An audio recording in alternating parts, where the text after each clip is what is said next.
Daniel, médico pela FEMA. Esqueci de colocar meu CRM, mas meu CRM é o CRM de São Paulo. CRM São Paulo 275596. E eu sou médico generalista, formado então em Assis, como eu falei, e estou me preparando então para as provas de residência, mas para além da residência eu quero muito ser professor. É uma coisa que eu sempre tive vontade, até independente da medicina. As coisas foram caminhando nesse primeiro ano de formado. No final do ano faço as provas de residência pela primeira vez. E uma maneira que eu estudo e organizo aquilo que eu aprendo é através dos meus fluxogramas, que aqui você pode ver está no GoodNotes, que é um aplicativo muito utilizado no iPad. E essa é a minha letra original, tá? Porque eu fiz todos os fluxogramas na mão. Exatamente. Agora, como minha letra é muito feia, vocês podem perceber, eu tirei foto de página a página daquilo que eu tenho à mão e pedi para a inteligência artificial transformar então numa coisa mais legível. Então vocês vão perceber que ao longo das minhas aulas, essa aqui vai ser a abertura, né? Eu vou ter vários modelos ali de design até encaixar um prompt adequado, tá? Então peço paciência, mas agora acho que eu entendi como é que a IA vai me ajudar a transformar aquilo que eu já fiz numa coisa mais legível para todo mundo. Muito bem, tá? Então esse aqui é mais um exemplo da minha letra. Vamos lá. A gente vai falar então de hepatologia geral, tá? Depender da caminhada que essa vai ser a primeira parte da aula e depois a gente tem uma segunda, ou a gente faz tudo hoje de uma vez, a depender dos meus horários, tá bom? Mas vamos lá. O que acontece? Quando a gente estuda fisiologia na faculdade, nós não nos deparamos com essa situação, chamada radiologia. Certo? Quando a gente está lá no primeiro, segundo, terceiro ano de medicina, a gente vê anato, a gente vê histologia, nós vemos ainda com mais detalhe uma ou outra artéria ou veia.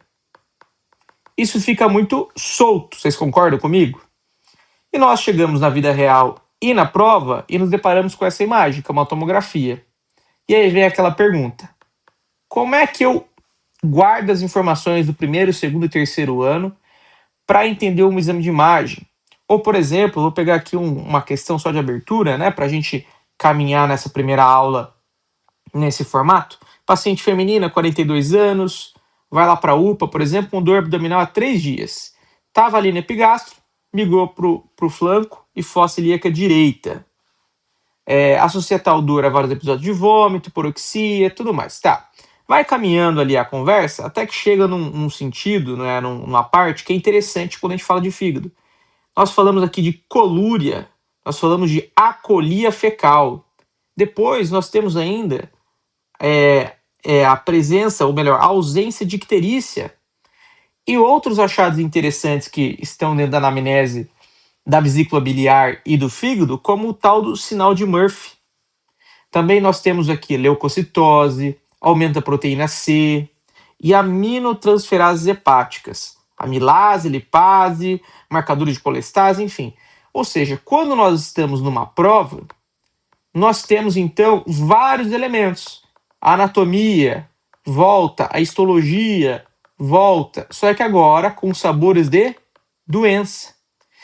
E tudo isso ganha um peso a mais porque chega então um tema dentro dessa discussão, que é a rádio, que a imensa maioria das faculdades não tem uma base forte de radiologia.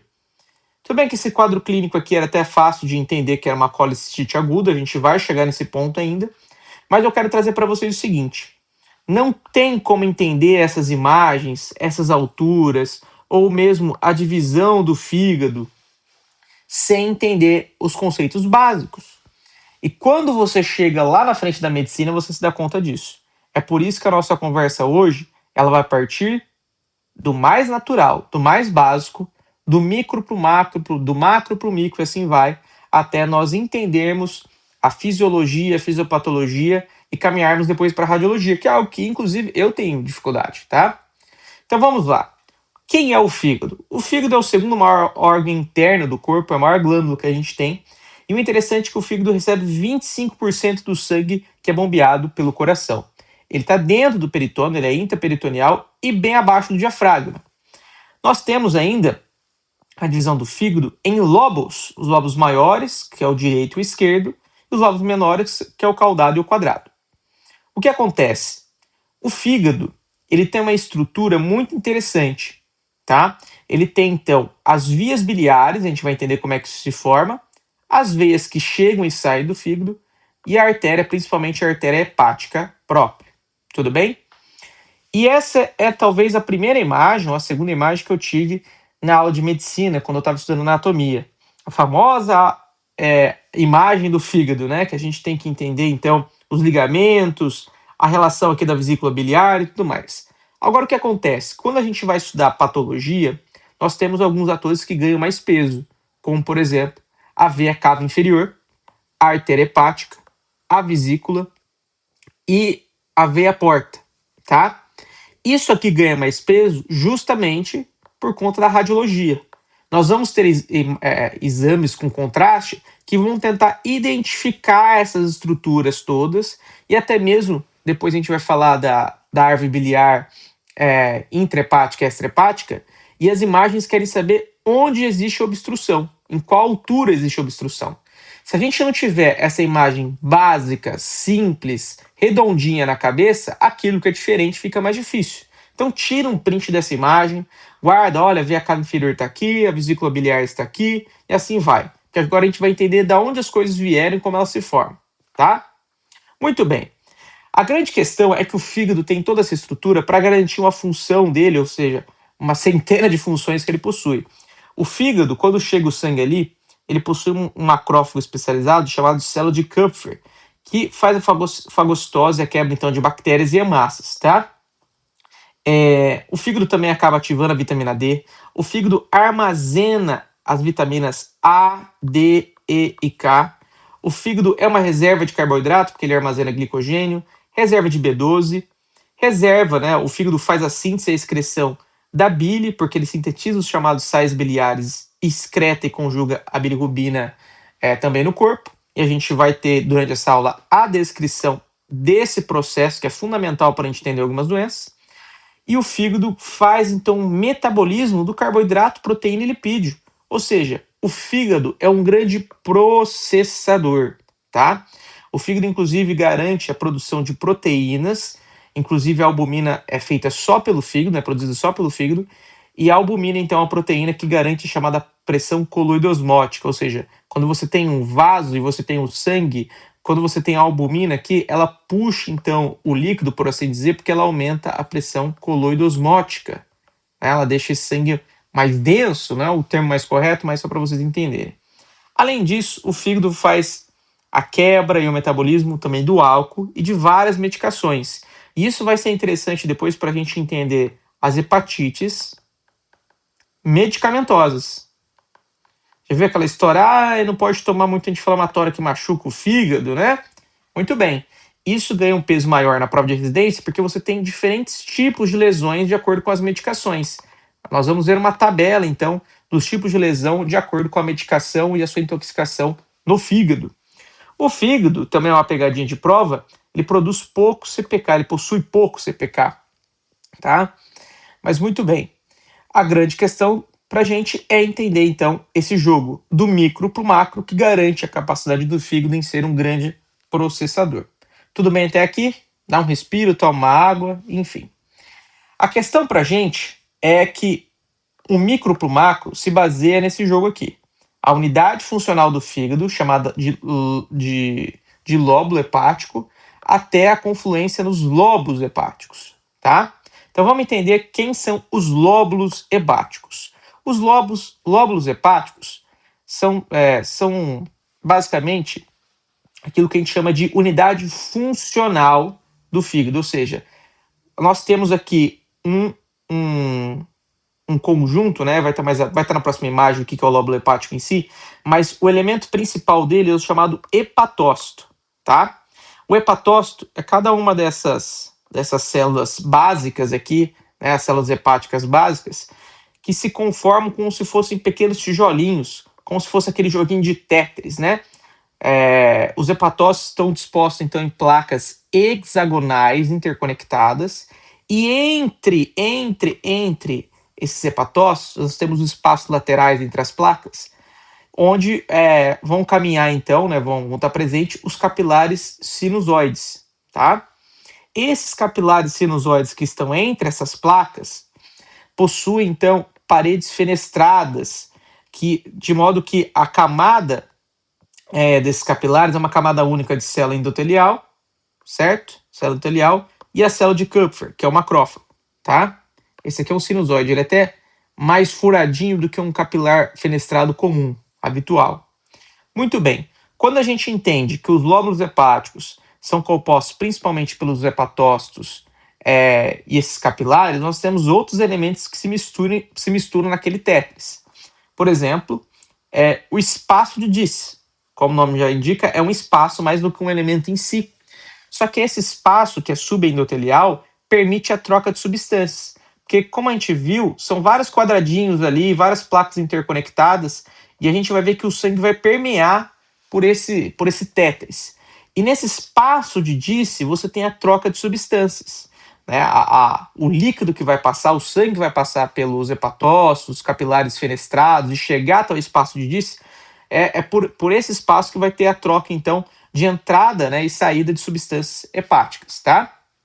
A gente falou que o fígado é o grande processador de substâncias, então, graças a essa conformação espacial que isso acontece. Além disso, um outro elemento que a gente tem na hepatologia básica, na histologia, são as células estreladas, também chamadas de células de Ito, ou pericinusoidais, tá bom? Elas armazenam a vitamina A, que é uma vitamina lipossolúvel. Isso já caiu numa prova da FAMEMA, de sacanagem, porque falava lá das células estreladas, alguma coisa assim, e misturava o conceito com uma outra coisa, que são as gotículas de gordura, né, que ficam, então, dentro do próprio hepatócito, e não aqui na célula estrelada. Depois a gente tem que um elemento fundamental nesse jogo todo é o chamado espaço-porta. Por quê? Olha isso daqui. Isso aqui é muito interessante. Aqui você tem, então, um lóbulo hepático, tá? Então você tem o tétris, né, os hepatócitos aqui, certo? Aí, entre eles, a gente tem os capilares sinusoides, tá? Aí você tem dos espaços laterais, que são os espaços de Disse, certo? Só que no canto dessas placas, então, desse lóbulo hepático, no canto desse tétris, por assim dizer, desse hexágono, né? Aqui, ó, nesses cantos, a gente tem um elemento fundamental para entender a fisiopatologia hepática, que é o chamado espaço-porta. Eu acho que esse é o primeiro ponto-chave da aula, tá? Espaço-porta. Marca esse nome. O que é o espaço-porta? Cada região denominada de espaço-porta, a gente tem uma vênula, uma arteríola e um ducto biliar com vasos linfáticos. Por que isso é importante? Porque essa vênula que está chegando aqui, ela é um ramo da veia porta. Ela é o ramo da veia porta que a gente viu lá do macro. A arteríola que está aqui, está nesses cantos também, é um ramo da artéria hepática. E o ducto biliar, que está indo no sentido contrário aqui, certo? Ele vai sair daqui, vai formar depois o ducto hepático, o ducto biliar, perdão, enfim, e assim vai. Agora, o que acontece? Como a gente falou que o fígado ele é o grande processador de substâncias, o que acontece é que o fígado, tudo que a gente come, vamos imaginar aqui um pratinho, né? Comidinha aqui saindo fumacinha, tudo que a gente come e manda para a boquinha, ó, meu desenho é ótimo, né? Vocês podem ver, né? Uma pessoa aqui, manda para a boca, vai chegar lá para o estômago, intestino, e em determinado momento vai chegar no fígado. Vamos tentar desenhar o fígado aqui. Eu não consigo desenhar o fígado, gente. Vocês vão... Olha, parece um pâncreas. Coitado, né? Não vai... Esquece. Finge que é um fígado. Ó, parece um canhão agora. E aqui tem a vesícula, né? As coisas têm que passar pelo fígado para depois voltar pelo corpo. Só que essa passagem pelo fígado se dá a nível microvascular. Ou seja, o sangue chega pela veia porta, chega também pela artéria hepática, né, pela arteríola, que eles vão se reduzindo aqui em espaços menores. E aí esse sangue vai se misturando nos capilares sinusoides até chegar no centro do lóbulo hepático. É isso que eu quero que vocês marquem. Então imagina lá, o sangue vem, a gente come alguma coisa, faz digestão, tem o sangue, vai passar pelo fígado, esse sangue entra pela veia porta, a gente já vai entender como e da onde, né? Ou melhor, de um ramo dela, que é a vênula, e também pela arteríola, que é um ramo da artéria hepática. Esses dois sangues de origem diferente vão se misturar aqui nos capilares sinusoides e até chegar nessa vênula centrolobular, veia centrolobular ou vênula central, né? E nesse caminho, ela vai batendo aqui nas paredes fenestradas, lá que a gente falou, e vai fazendo a troca de substâncias, porque o fígado tem capacidade metabólica para várias coisas. Aí o sangue chega lá, já tendo permeado toda essa capacidade hepática, né, de metabolismo, excreção e tudo mais. Ao mesmo tempo que a gente vai ver, algumas substâncias vão fazer o caminho contrário e descer aqui pelo ducto biliar para formar o ducto biliar em si, né? Aqui uma visão no outro corte, talvez fique até um pouco mais fácil. Então aqui, artéria hepática, o ducto biliar e a veia porta, né? Espaço portal, né? Espaço porta. E aí você tem, então, esse sangue se confluindo, permeando todo esse espaço, fazendo as trocas de substância, tá? E aí chega tudo aqui no final para uma veia central centrilobular, que vai caminhar, então, vai confluir para uma veia sublobular, e essa daqui vai drenar para a veia hepática, que sai, então, do fígado, tá? E vai de volta para a circulação.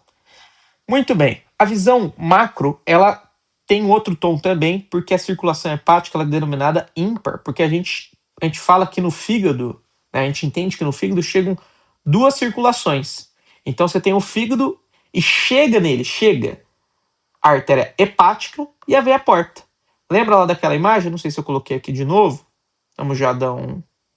Acho que do outro lado vai ter mais fácil. Mais fácil a gente voltar aqui, não tem nenhum problema.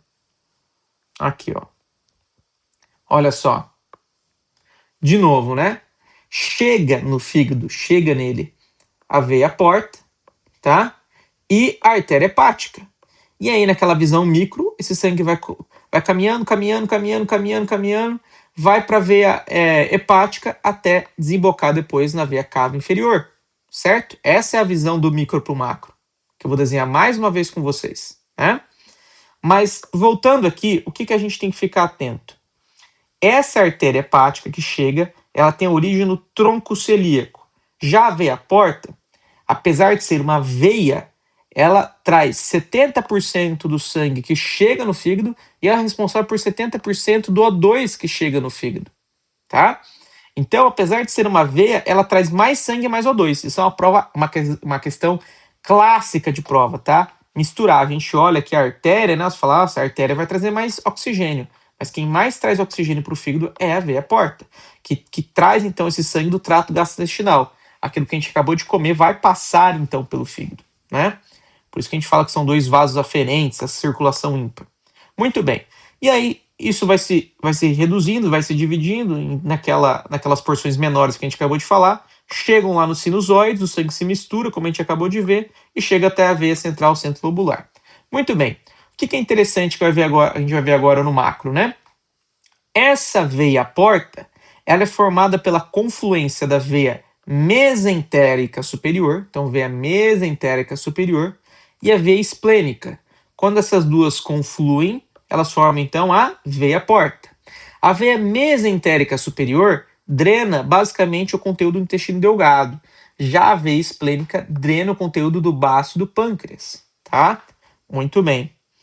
Nós temos então que depois dessa visão macro, a gente pode detalhar a origem, né, dessas artérias, dessas veias. Vamos lá. A gente tem que o tronco celíaco, vou mostrar na próxima imagem, ela dá origem a 3 artérias aqui. A artéria esplênica, a artéria gástrica esquerda e a artéria hepática, tá bom? A artéria hepática comum se divide em artéria gastroduodenal e artéria hepática própria. Essa daqui é a que basicamente entra ali no fígado, certo? E ela vai se dividir em ramo direito e esquerdo. E olha só que interessante, eu falo para vocês que tem coisas simples que depois caem muito, ficam difíceis na prova. A partir de um dos ramos aqui da artéria hepática própria, surge então a artéria cística. Eu acho que aqui tá errado, eu acho que ela é do ramo direito, depois eu vou confirmar. Acho que tá errado aqui, eu não sei se eu digitei errado, eu passei errado, enfim. Mas depois eu confirmo e coloco uma errata ali, tá? Agora eu tô tão concentrado que não tô nem pensando na parte ainda de colicistite, coledocolitismo, porque isso aqui interfere depois em cirurgia, tá? Na hora que a gente vai fazer alguns procedimentos cirúrgicos, tá? Saber de qual ramo que vem, enfim. Até meu celular tá longe aqui. Enfim, ato falho, né? Ato falho. Admitir um erro, mas tudo bem. Aqui a gente tá aprendendo junto. Depois eu coloco nos comentários. Vamos lá. E aí nós temos...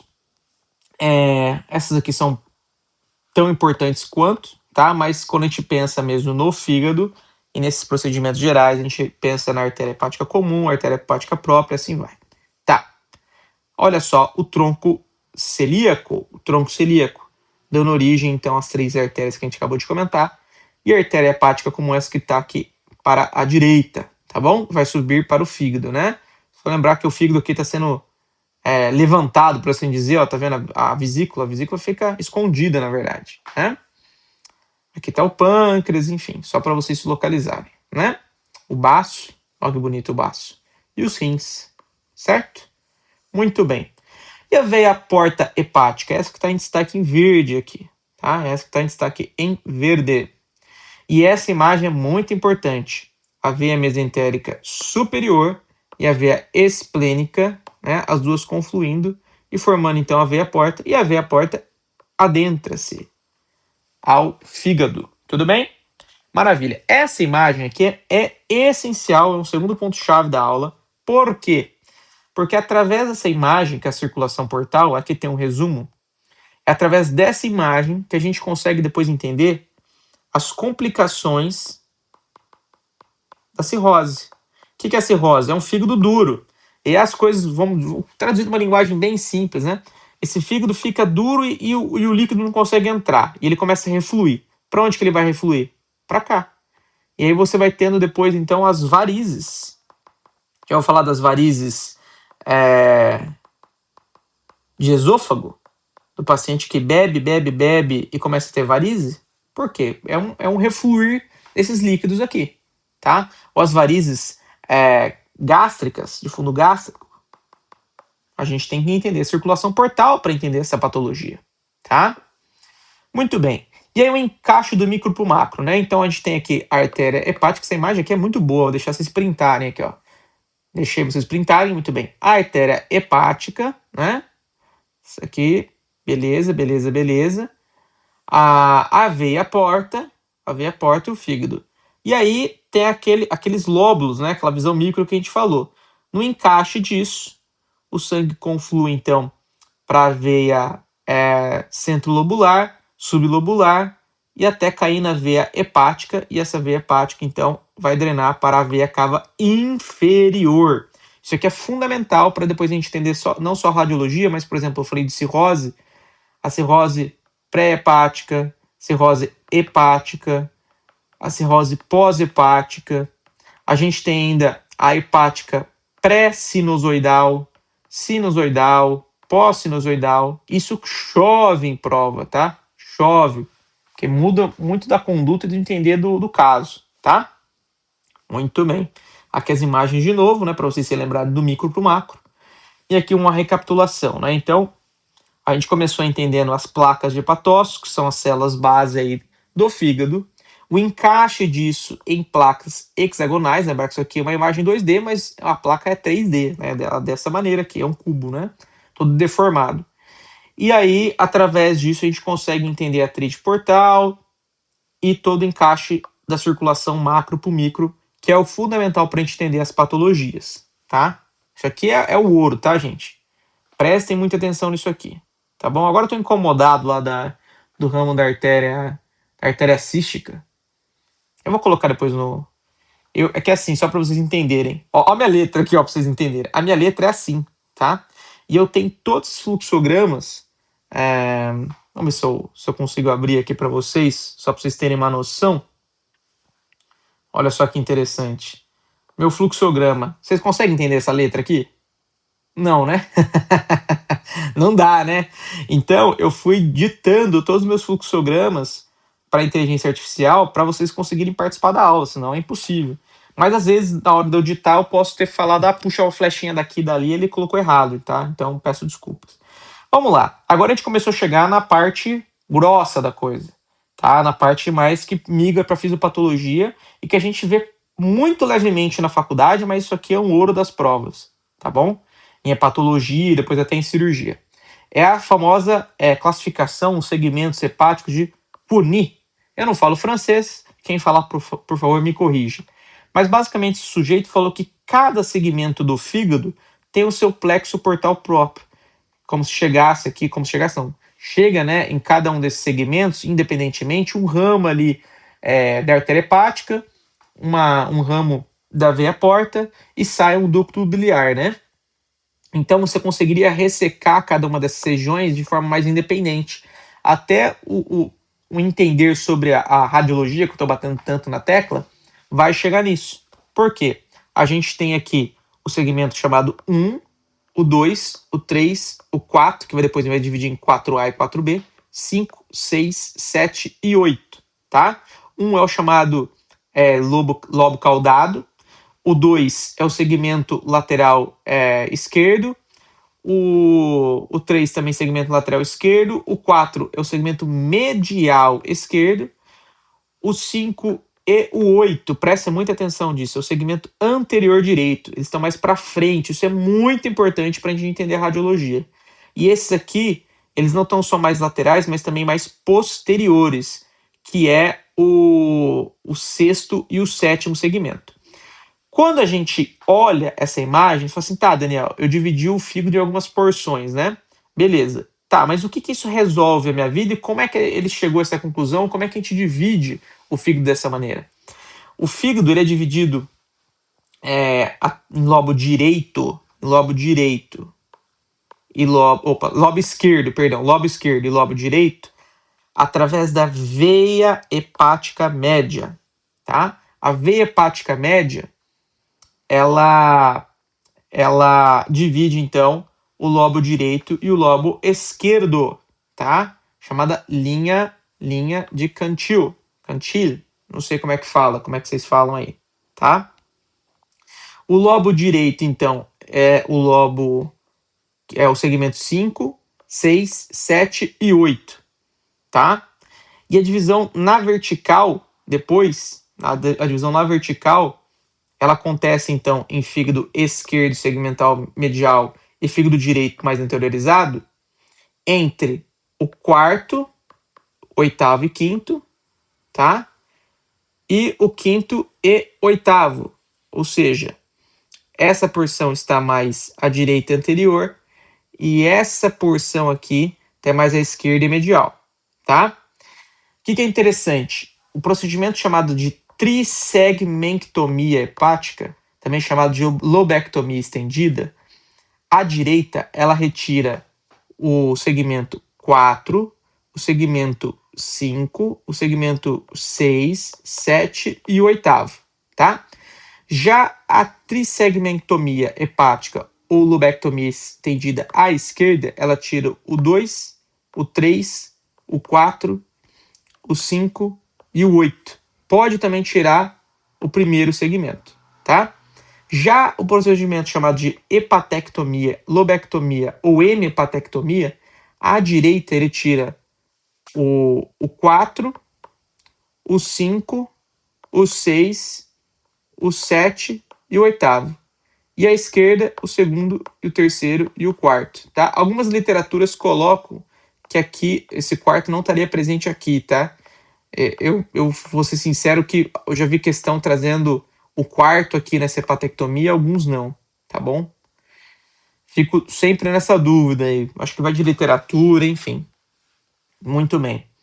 Aí nós temos também o entender, então, da radiologia nisso, né? Então, aqui os segmentos de Cune, e aí você tem as imagens da radiologia, tá? Isso aqui, gente, é decorar, ficar olhando, tá? Eu não vi nenhuma dica muito específica para isso, mas é treinar o olhar. Mas, assim, das questões que eu fiz, o que eles mais cobram, na realidade, é a tomografia, né?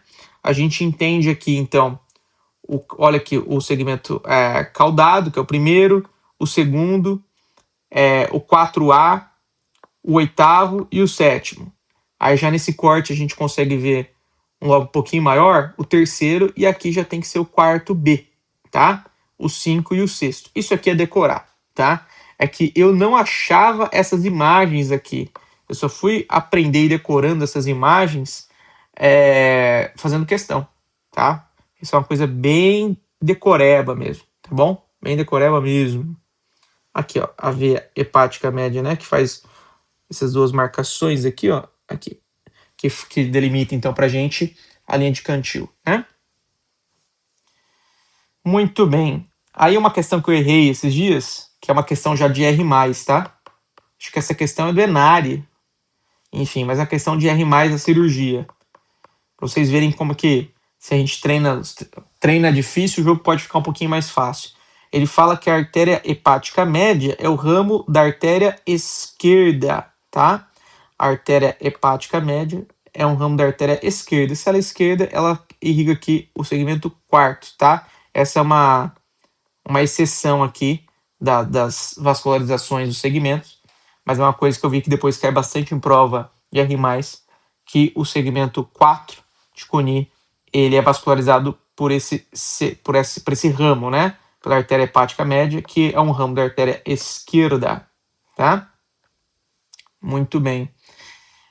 Uma outra imagem também que eu achei difícil, ó. Isso aqui também é de R+, tá? É que eu nunca tinha visto essa conformação aqui, tá? Mas basicamente, o gabarito é AB, eu tinha marcado C errado. Pedi para a IA recriar essa imagem, colocar o gabarito aqui do lado, né? Então, essa primeira porção aqui é o segmento sétimo, essa daqui é o segmento sexto e assim vai, tá? Vocês podem ver essas imagens de diferentes ângulos, diferentes questões, porque se você decorar e ficar vendo depois o básico para enxergar isso, você pode ter certeza que muita gente não sabe, tá? É difícil ter essas ideias em 3D ou mesmo a reformatação de uma imagem clássica, enfim, eu nunca tinha visto, né, os segmentos hepáticos desse jeito, né? A hora que você vê isso aqui, você deve dar um treco, né? A veia hepática média aqui delimita a linha de Cantir, né? Enfim. A inervação hepática, até hoje, acho que fiz uma ou duas questões disso, tá? Eu tenho algumas anotações e eu pedi também para a IA transformar nesse fluxograma, mas basicamente a gente tem a inervação simpática e a inervação parasimpática, e o que eu vi que mais cai é que a inervação parasimpática vem pelo nervo vago, né? Nervo craniano décimo par, né? Enfim, não vi nada além disso, tá? A não ser entender, então, que a inervação parasimpática pelo nervo vago, tá bom? Se vocês quiserem tirar algum print aqui, eu coloquei no meu fluxograma como extra, mas eu fiz uma questão só disso até agora, tá? Muito bem.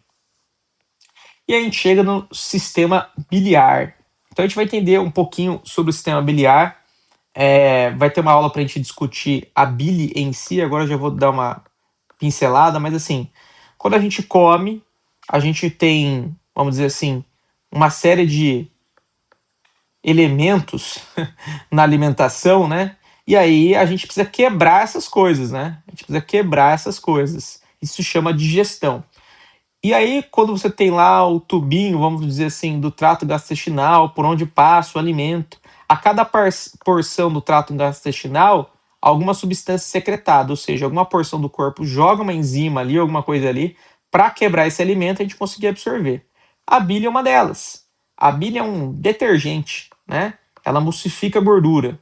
Lembra lá das aulas de detergente? Da aula de biologia do cursinho, né? Muito bem. E aí o que acontece? Atrás do fígado a gente já viu que tem a vesícula biliar. A vesícula biliar, a função dela é armazenar a bile. E por que a gente está falando disso aqui? Porque o início, então, desse sistema está no fígado. O início parte dos canalículos biliares, que são elementos, então, sem parede própria. É um espaço tubular formado pela união longitudinal dos hepatócitos, ou seja, ali na meiuca daquele tétris, né? E os hepatócitos produzem e secretam o bile, e aí existe um fluxo retrógrado, enquanto as substâncias lá do capilar e sinusoide estão indo para o centro do lóbulo, a bile está indo no sentido contrário daquele hexágono, né? E aí você tem o ducto biliar, canal de Ehring, lá no espaço porta. Eles vão se unindo, né? Aqueles pequenininhos ductos, formando então o ducto hepático direito e esquerdo, tá? E deixa então como ducto hepático comum, tá bom? Ducto hepático comum. Eu vou mostrar uma imagem maior depois, vocês vão entender. Esse ducto hepático comum deixa o fígado, né? E aí, quando você tem a vesícula, que é aquela verruguinha lá, aquela bexiguinha, aqui você tem o ducto hepático comum, aqui você tem o chamado ducto cístico. E quando o ducto cístico e o ducto hepático comum se juntam, a gente tem o colédoco. Aqui escrever errado, ducto colédoco, tá? E o ducto colédoco vai drenar então a bile ao duodeno, lá na ampola de Vater, tá bom? Olha só, uma colangiopancreatografia, né? Aqui a gente tem a artéria biliar intrahepática, então dentro do fígado. Isso sai como ducto hepático comum, né? Aqui esquerdo e direito, vai descendo, vai descendo. Aqui está a vesícula, esse aqui é o ducto cístico. A hora que eles se juntam é o famoso colédoco, tá? E aqui está vindo dentro do pâncreas o ducto pancreático, tá bom? Essa imagem aqui é bem interessante, tá? Muito bem. Ih, rapaz, é que como eu estava tão pensando na colecistite, colédocolitise, eu não coloquei aqui uma imagem própria mesmo do ducto cístico, do ducto colédoco. Deixa eu mostrar aqui para vocês. Opa. Não vou mostrar minha senha para vocês, né? Não deu certo, ele tá descuido. Depois eu coloco na próxima aula. Mas assim, basicamente esse líquido cai ali na boca do intestino. Mas o fígado em si, o que ele faz além disso, né? Ele faz metabolismo de várias substâncias, dentre elas o carboidrato, mantém então um nível adequado de glicemia através da glicogenólise, ou seja, da quebra da glicose, né? E da gliconeogênese, da reserva de carboidrato, e a gliconeogênese, ou seja, transformar proteína, gordura e tudo mais em açúcar, em glicose, né? A gente tem algumas doenças, como a hepatite viral aguda, não complicada, que pode levar a uma leve hipoglicemia no começo. E situações como cirrose podem levar à intolerância à glicose e à resistência à insulina. A gente vai discutir bastante disso lá nas doenças cirróticas, tá? Os lipídios, o fígado é a principal fonte de colesterol endógeno, tá bom? E nós temos ainda que o fígado faz a síntese dos ácidos biliares. E isso acaba sendo responsável pela eliminação de metade do colesterol desse paciente, tá? O fígado é muito importante na formação de proteínas, em especial da albumina. A albumina é só produzida pelo fígado, como eu te disse, mas o fígado também produz fatores de coagulação, ferritina, PCR, exceto as imunoglobulinas, também outra pegadinha. E outra coisa que o fígado faz muito bem é quebrar coisas que não prestam e tornarem elas menos imprestáveis, né? Tornar uma linguagem leiga aqui. Ou seja, você pega a amônia, que é uma substância NH3 muito tóxica para o nosso corpo, e através do chamado ciclo de Krebs-Hensleit, não tem esse H aqui, Krebs-Hensleit, você transforma a amônia em ureia, que é menos tóxica, tá? A ureia é mais hidrossolúvel e menos tóxica. Já o NH3, ela consegue passar a barreira hematocefálica e pode dar encefalopatia hepática. Doenças, então, como a hemorragia digestiva, hipocalemia ou até mesmo situação de alcalose metabólica, você tem, então, o substrato amônio, que é mais ácido, por conta desse pH do meio, por conta da alcalose metabólica, ela vai acabar se convertendo em NH3, né, que é mais básica. E aí gerando, por exemplo, podendo gerar uma encefalopatia hepática. E aí nós chegamos na bilirrubina em si, né, que a gente estava comentando até agora. Acho que eu coloquei um pouquinho das imagens aqui, estava tentando lembrar, mas tem uma coisinha ou outra. Vamos lá.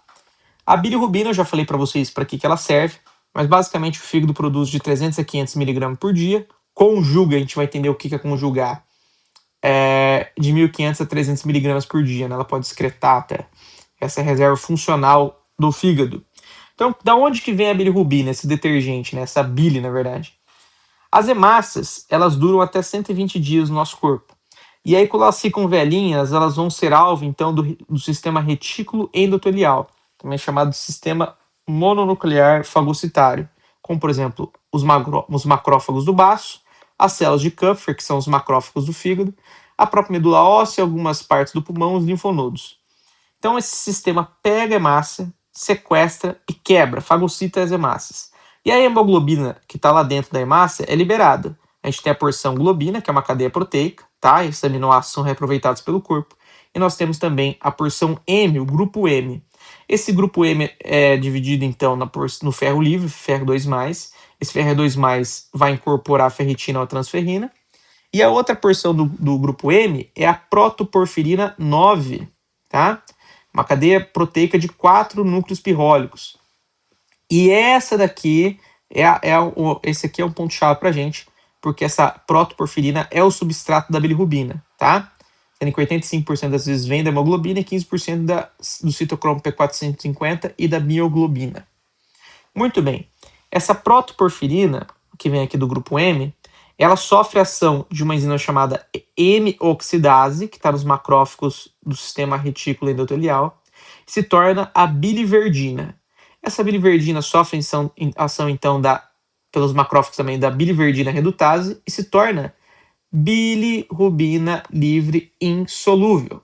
Essa bilirrubina livre insolúvel se liga à albumina, que aí dessa maneira ela consegue ser transportada.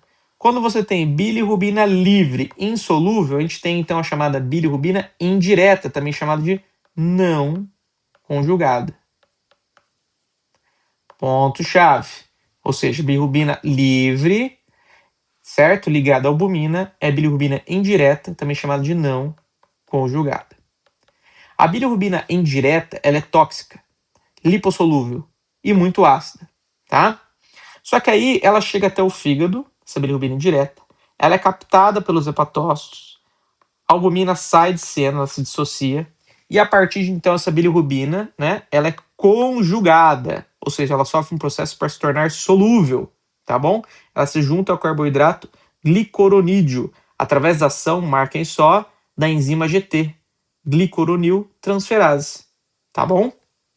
E aí você tem a bilirrubina conjugada, que é hidrossolúvel e não tóxica. Todo mundo fica feliz. Ou não, que a gente ainda tem muita coisa para discutir. Essa bilirrubina, ela chega até a luz intestinal e aqui ela é desconjugada. Ela passa pelo metabolismo da microbiota intestinal, ou seja, as bactérias do intestino transformam essa bilirrubina em urobilinogênio, que é muito hidrossolúvel. Opa, melhor, né? A maior parte dela sofre oxidação e está lá na fezes na forma de estercobilina, por isso que o cocô é marrom, certo? Uma parte pequena é reabsorvida, volta para todo o sistema e é novamente secretada na bile. Uma pequena ainda, uma porção ainda menor ainda, né, que às vezes nem existe, vamos dizer assim, escapa da captação hepática, chega até o rim, sofre oxidação e se torna urobilina. É por isso que você pode ter bile na urina, né? Numa situação não tão patológica ainda, a gente vai discutir isso. E aí isso aqui dá a cor amarelinha na urina, né? Mas é uma porção bem pequenininha, tá? E aí você tem variações clínicas que esse sim vai ser o escopo das nossas famosas questões de residência. Entender como que algumas patologias interferem no meio do caminho, interfere nessas enzimas, aumenta algum processo enquanto reduz outro, assim vai. Por exemplo, hemólise. Se você tem muito sangramento, você vai ter muito substrato, né? Você vai aumentar todas essas porções aqui, certo? Logo, as fezes vão ficar mais escuras, porque vão chegar mais substrato para formar essa estercobilina. Tudo bem? Da mesma maneira, se você tiver pouca bile sendo formada e chegando ali às fezes, né? Você tem a acolia fecal, tá? Eu falei várias vezes para IA editar isso aqui, ele não estava entendendo, tá? Enfim, peço desculpas. Mas a gente vai discutir isso mais na próxima aula ainda, né? As aulas de colestite, coledocolitíase. Mas aqui você não tem a bilirrubina, a bile, né, nas fezes, e esse cocô fica branco, né? Muito bem. Muito bem. E a excreção renal, normalmente a bile não é detectada na urina, a bilirrubina indireta não é filtrada, né? Porque ela não é hidrossolúvel. A bilirrubina direta pode aparecer. Se você tiver muita bilirrubina direta no sangue, vai chegar muita bilirrubina direta no rim. E aí você tem um xixi cor de Coca-Cola, que é a famosa colúria, né? Essa bilirrubina direta no xixi forma a colúria. Muito bem. Qual que é o raciocínio geral sobre icterícia? A gente vai ter uma aula só sobre isso. Mas a icterícia é o quê? Quando você tem muita bilirrubina no sangue, essa icterícia ela dá uma cor para a pele, né? A pele, o freno da língua e principalmente a esclera, porque tem afinidade com a elastina, né? A bile, essa pessoa fica amarela, fica parecendo Homer Simpson. O que é diferente da situação chamada de hipercarotenemia, que não pega esclera, tá? E aí você fala assim, Daniel, tá, se tem muita icterícia, tem muita bilirrubina no sangue gerando icterícia, essa bilirrubina ela é direta, conjugada ou não conjugada indireta? Ela pode ser as duas coisas ao mesmo tempo, ou só uma ou só outra. Né? A gente tem uma visão meio simplista aqui, tá? A gente vai, como eu disse, detalhar em outras aulas, até mesmo falando de câncer, por exemplo. Opa! Até mesmo falando de câncer e outras condições assim. Mas, por exemplo, tem algumas situações que você aumenta a bilirrubina indireta, então a não conjugada, como por exemplo, a superprodução. Quando você tem situações de hemorragia que quebra muita hemácia, você vai ter muita hemácia quebrando, sobrando muita hemoglobina, muito substrato, o fígado pode não dar conta. Então, acúmulo de bilirrubina indireta, deu tempo de conjugar. Ou a captação reduzida, ou seja, tem bastante bilirrubina indireta no sangue, só que a hora que chega no fígado, o fígado não consegue dar conta. Pode ser, às vezes, ele não consegue captar ou ele não consegue conjugar. A gente vai ver algumas situações que fazem isso. Aumento de bilirrubina direta, né? Você pode ter alteração da excreção, que são essas duas síndromes que a gente vai discutir, ou ainda uma obstrução biliar, ou seja, a bile foi conjugada, mas ela não consegue cair lá no ducto colédoco e depois lá no intestino.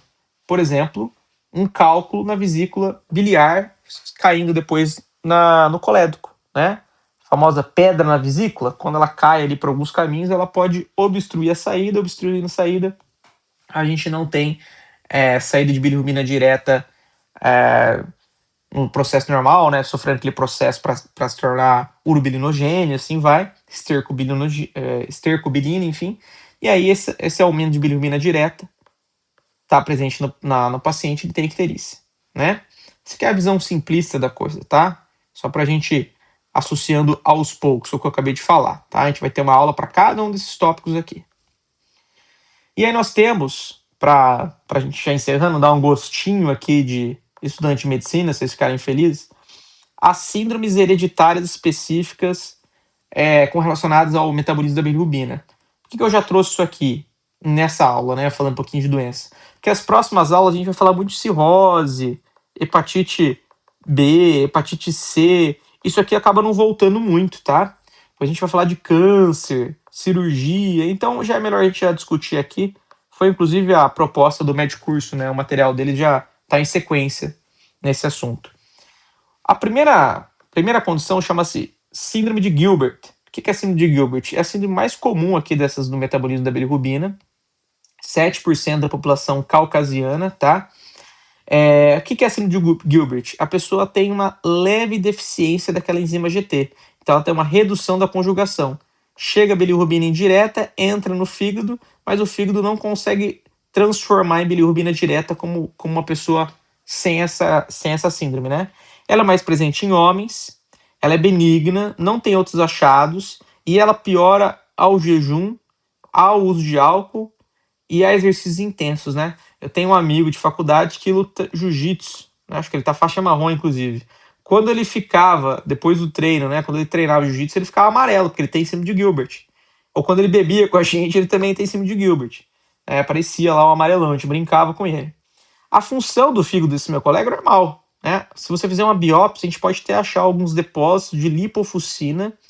Aí, ó, não corrigindo aqui, eu falei várias vezes. Lipofuscina na zona centro-lobular, tá? Existe um predomínio de bilirrubina indireta, porque o problema é a enzima GT, a ausência dela, ou melhor, a leve deficiência dela. Você tem um chamado teste, um diagnóstico diferencial, que a gente deixa a pessoa passar fome mesmo, né? O teste de restrição calórica. Até 400 mil calorias em 24 horas para ver se esse jejum, então, vai disparar a icterícia, né? A conduta é usar o fenobarbital, em alguns casos, porque ela aumenta a ação da enzima GT. Então, você teria bilirrubina indireta sendo transformada em direta, né? Muito bem. A outra síndrome, essa aqui é muito comum cair lá nas provas de pediatria, essa aqui é mais grave, né? É a síndrome de Crigler-Najjar. Eu não sei como pronuncia, se alguém souber, eu agradeço, tá? A gente tem a do tipo 1 e do tipo 2. A do tipo 1 é grave porque a pessoa, né, o recém-nascido, melhor dizendo, tem uma deficiência completa da enzima. Ele pode sobreviver às vezes até os 30 anos, por quê? Porque o fígado dele não consegue transformar a bilirrubina indireta em bilirrubina direta. Então, é um fígado que tem a função normal, a histologia normal, só que quando ele nasce, ele pode ter uma bilirrubina indireta de até 45 e nenhuma bilirrubina direta. Aí você pensa, né? A bilirrubina indireta atravessa a barreira hematocefálica e vai formar uma condição chamada de kernicterus, que a gente vai discutir ainda lá na aula de pediatria, né? Eu tenho o fluxograma disso. Mas isso aqui é perigosíssimo, isso aqui é uma lesão irreversível, né? Vai matar a criança. Qual que é a conduta, então? Assim, a conduta mesmo é o transplante hepático. Essa criança precisa de um novo fígado. Até lá, no primeiro momento, você pode fazer a fototerapia, que torna o isômero excretável, né, da bilirrubina. Você pode usar também o inibidor da hemoxigenase, que reduz, então, a produção de bilirrubina. A plasmaférese é também um bom tratamento, porque ela remove, trata e reinfunde o plasma, ou seja, ela pega o plasma, tira esse excesso de lixo aqui de bilirrubina indireta e volta no paciente. E o fenobarbital não vai ajudar em nada, porque ele não tem nem enzima para ser induzida, né, para aumentar a atividade. Já do tipo 2 é uma deficiência moderada dessa enzima GT, tá? A bilirrubina indireta fica de 6 a 20, a direta é variável e o paciente pode ter ser assintomático até a adolescência, tá? Aqui o fenobarbital é a conduta. Muito bem, as outras condições, para a gente já estar encerrando, vocês podem ver aqui de 25 de 28 páginas, é a síndrome de Durbin-Johnson, tá? Síndrome de Durbin-Johnson é um defeito da proteína MRP2, tá? E essa proteína é responsável pela excreção canalicular, ou seja, para a bile sair ali do hepatócito para ir para o canalículo. Então, essa bilirrubina direta, né, porque ela já foi conjugada, ela não é excretada, ela começa a se acumular no fígado. E aí você tem o black liver, né? Esse paciente começa, então, a apresentar isso macroscopicamente, apesar de que ele é assintomático, tá? Você pode ter esse acúmulo do pigmento centro-lobular, mas, assim, não existe tratamento. Uma coisa que pode cair pra gente é que a coproporfirina urinária total é normal, porém há um predomínio, não é 2 aqui, é 1. Eu corrigi isso várias vezes, tá? Do isômero 1 em relação ao terceiro, tá? Já acima de Rotor é um distúrbio da captação e armazenamento da bilirrubina, então você tem como se fosse uma regurgitação mesmo da bile, tá bom? Não precisa de tratamento, é só isso que cai na prova. E aqui você tem um aumento de 3 vezes da coporfirina na urina, tá? Colestase é quando essa bile não consegue sair, ela foi conjugada, mas ela fica parada, né? E aí começa a refluir bile para dentro do fígado, e aí esse efeito detergente da bile sobre aquele tétris, né, aqueles hepatócitos, é o seguinte, começa a acontecer uma dilatação dos canalículos biliares, degeneração dos hepatócitos, alteração do espaço porta, proliferação dos ductos biliares, edema, infiltrado neutrofílico na região, e a clínica da colestase, ou seja, você tem bilirrubina direta, mas ela não consegue sair do corpo, é a icterícia, colúria, né, o xixi Coca-Cola escuro, acolia fecal, cocô branco, né? E o aumento da bilirrubina também pode levar a prurido, a gente vai discutir isso em outras aulas também, mas uma coceira muito intensa, tá? Essa colestase ela pode ser intrahepática ou extrahepática, ou seja, dentro do fígado ou fora do fígado. Às vezes o hepatócito ele está machucado, ele não consegue excretar. Isso pode acontecer, por exemplo, na hepatite A, tá? Viral A, hepatite medicamentosa, enfim, ou alteração de parênquima no problema da árvore biliar, tá bom? A gente tem, por exemplo, a colangite biliar primária, né, que é uma doença autoimune dos ductos biliares.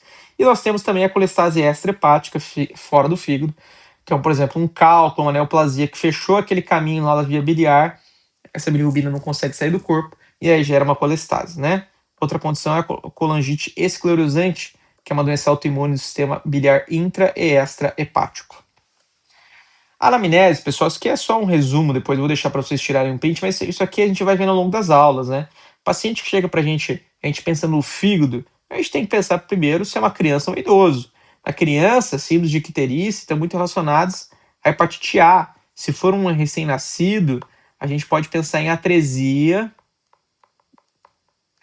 da via biliar, que a gente vai discutir lá na pediatria, ou seja, a criança não tem essa drenagem ainda da bile e ela pode ter um problema, assim, fatal, né? A gente vai discutir muito sobre o álcool, a gente vai discutir muito das cirurgias, dos achados típicos, tá? Isso aqui é mais uma folha resumo mesmo que eu fiz no final do meu fluxograma, vocês podem tirar um print aí, depois me corrigir se tiver algum problema, tá?